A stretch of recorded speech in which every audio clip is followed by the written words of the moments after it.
Bienvenue sur Réveille ta parentalité consciente avec Anaïs Castillo et Héloïse Grener, le podcast pour les parents. Aujourd'hui, j'aimerais discuter avec vous de la légitimité vis-à-vis de nos émotions. C'est un sujet qui me tient extrêmement à cœur parce que c'est quelque chose qui m'a énormément bloqué pendant longtemps. Je m'interdisais de ressentir certaines choses.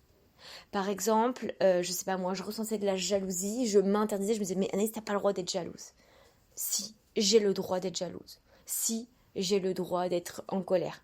Oui, j'ai le droit d'être triste. J'ai le droit d'être envieuse. J'ai le droit de tout. Ok? J'ai le droit de ressentir tout ce que je veux, que ça plaise ou non. Ok? Une fois, par contre, en fait, c'est pour ça que je vous dis, une fois qu'on l'a ressenti, on peut se dire, qu'est-ce que je fais avec ça maintenant?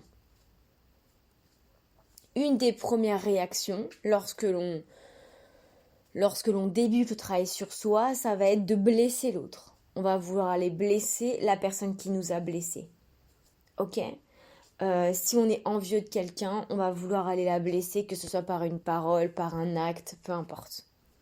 Et là, l'idée, c'est à chaque fois de vous dire, ok, l'extérieur n'existe plus, les gens autour de moi n'existent plus, c'est moi avec moi. Ok, qu'est-ce que cette information vient m'apprendre? Par exemple, je suis vraiment jalouse, je suis envieuse de la vie qu'elle a. Ok, qu'est-ce qu'elle a que toi tu n'as pas? Bah, elle a ceci, elle a cela, elle a une très belle relation avec un tel, ok. Maintenant qu'on a ça, à ton avis, qu'est-ce qu'elle fait de différent par rapport à toi qui fait qu'elle atteint les résultats que toi tu souhaites avoir? Et je sais pas comment vous expliquer, mais à partir du moment où j'ai commencé à faire ça, toutes les personnes que j'enviais, que je jalousais, etc., je me rapprochais énormément d'elles parce que je voulais savoir, avec une intention très pure, très positive, mais en fait, comment est-ce que tu fais? Moi aussi, j'ai envie d'avoir cette vie-là que toi, tu as. Et à partir de ce moment-là, donc là, par exemple, c'est pour la jalousie, toutes les personnes que je jalouse, naturellement, je vais chercher à me rapprocher d'elles parce que je sais qu'elles ont quelque chose que je souhaiterais avoir. Elles sont là pour me challenger sur ce que je désire avoir. Et parfois, c'est assez incroyable pour vous dire à quel point les émotions sont dingues. Parfois, je ressens de la jalousie vis-à-vis de quelqu'un, mais intérieurement, je vais me dire, ouais, non, mais de toute façon, moi, j'aime pas du tout sa vie. Et mon mental vient me créer un mensonge pour apaiser mon système interne. Est-ce que vous voyez la puissance? Je ressens, parce que maintenant je connais bien mes émotions, je ressens de la jalousie, mon cœur, mon corps ressent de la jalousie, mais mon cerveau me dit non, non, mais de toute façon, cette vie-là, on n'en veut pas. Et dès que je creuse, donc vous voyez, c'est ça de l'intelligence émotionnelle. C'est à quel point, ok, j'ai une information du cœur, du corps, j'ai une information de l'esprit, du mental, qu'est-ce que je fais avec tout ça? Et oubliez pas, nos émotions sont un véritable GPS. À chaque fois qu'on a peur, allez regarder si cette peur, elle est objective ou subjective. Par exemple, je traverse, j'ai pas regardé parce que je suis pressée. Hop, la voiture, elle me frôle parce qu'elle non plus, elle m'a pas vu traverser. J'ai très peur. Bah en fait, ça se trouve, mon corps, il vient de me sauver parce il a tout fait accélérer pour que je puisse traverser plus vite. Par contre, j'ai peur, que, je sais pas moi, ce que je mets sur les réseaux, ça peut être mal interprété, etc. Là, ça ne m'appartient pas, c'est pas mon problème à moi si les personnes en face ne reçoivent pas bien le message que je veux transmettre. Je pourrais me poser la question, ok, comment est-ce que je peux améliorer ce message-là? Mais en aucun cas, je suis responsable de la manière dont les autres perçoivent si jamais je viens avec une belle intention, celle d'aider, celle, je sais pas, de vouloir permettre aux personnes d'avancer, etc., etc. Donc, à chaque fois, à partir de maintenant, à chaque fois que vous allez vous dire, non mais là, j'ai pas le droit.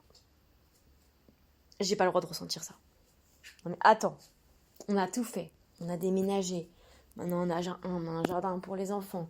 On a tout et je suis pas heureuse. J'ai pas le droit. Bien sûr que si, tu as le droit. Et c'est le jour où tu vas être vraiment honnête avec toi-même, que tu vas te regarder toi-même dans les yeux et te dire, ok, qu'est-ce que je ressens véritablement maintenant? Je ressens que je suis pas heureuse là. Il me manque quelque chose. J'ai cette petite étincelle qui me manque. Ok, qu'est-ce que c'est cette étincelle? Je sais pas, le goût de l'aventure, le goût... Peu importe. Ok, comment est-ce qu'on va aller faire pour aujourd'hui essayer d'amener un petit peu plus tout ça? Et je vous assure que dès que vous commencez à fonctionner comme ça pour tous les domaines de votre vie, vous ne serez qu'en constante évolution. Encore une fois, ça ne veut pas dire que ça sera toujours agréable, loin de là, mais ça veut dire que vous avancez sur le chemin qui vous plaît.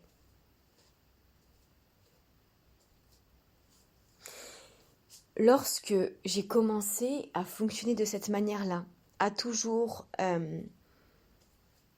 observer mes émotions, à comprendre ce qu'elles venaient m'apprendre, j'ai développé une connaissance de plus en plus fine avec moi-même.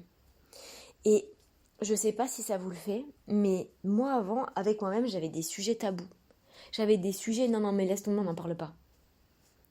Je n'ai plus aujourd'hui de sujets tabous. Ça veut dire qu'il y a des sujets que je vais aborder avec moi-même qui vont être désagréables, mais il n'y a plus rien de tabou.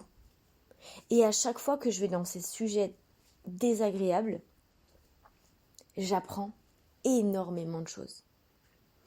Et ça me permet d'avancer un peu plus sur moi. Et la plupart du temps, là où on ne veut pas aller, c'est là où se cachent les meilleurs trésors et c'est là où on se découvre davantage. Donc c'est vraiment ce que je voulais vous transmettre aujourd'hui. Observez vos émotions. Il n'y a pas d'émotions interdites. Il n'y a pas d'émotions qui n'en valent pas la peine. Il n'y a pas d'émotions non, j'ai pas le droit de le ressentir. Bien au contraire.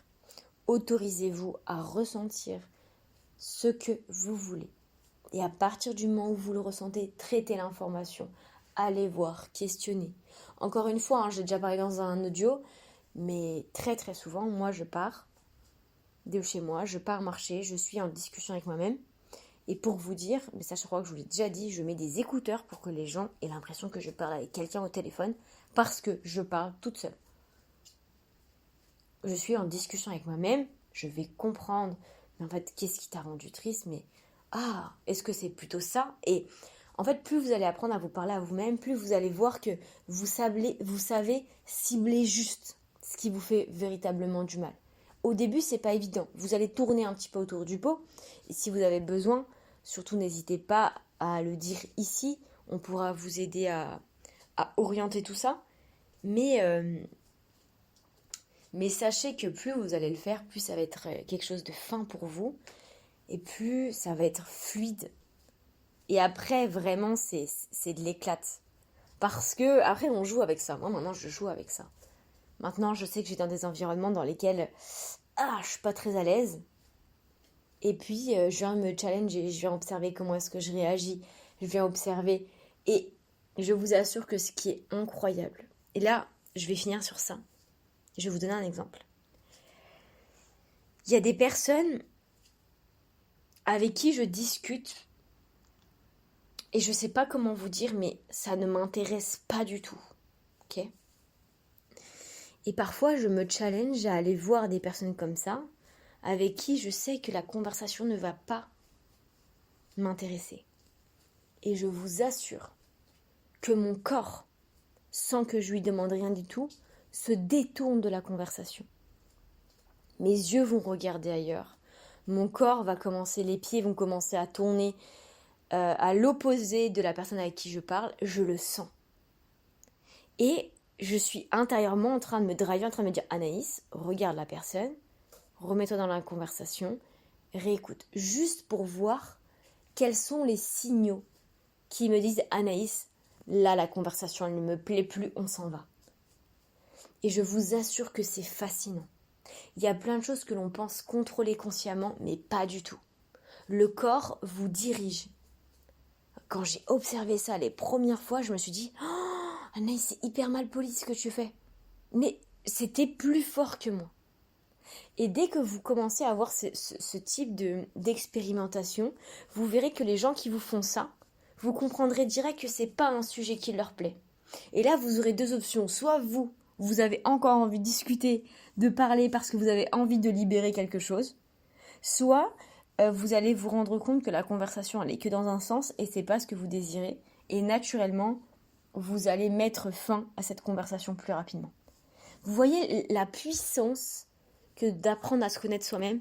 Enfin, personnellement, je trouve ça complètement fascinant. J'espère que vous avez aimé ce nouvel épisode de Réveille ta parentalité consciente avec Anaïs Castillo et Héloïse Greiner, notre podcast. J'espère sincèrement que vous avez pris autant de plaisir à l'écouter que nous avons eu à vous le partager. Si vous aimez que l'on se retrouve autour d'un nouveau partage autour de la parentalité consciente, vous pouvez nous rejoindre dans le cercle privé de maman et vous pourrez écouter 5 à 7 jours par semaine un audio dédié à la parentalité consciente pour vous permettre de vous rapprocher au plus près de la parentalité qui vous fait rêver. Je vous embrasse et je vous dis à très bientôt.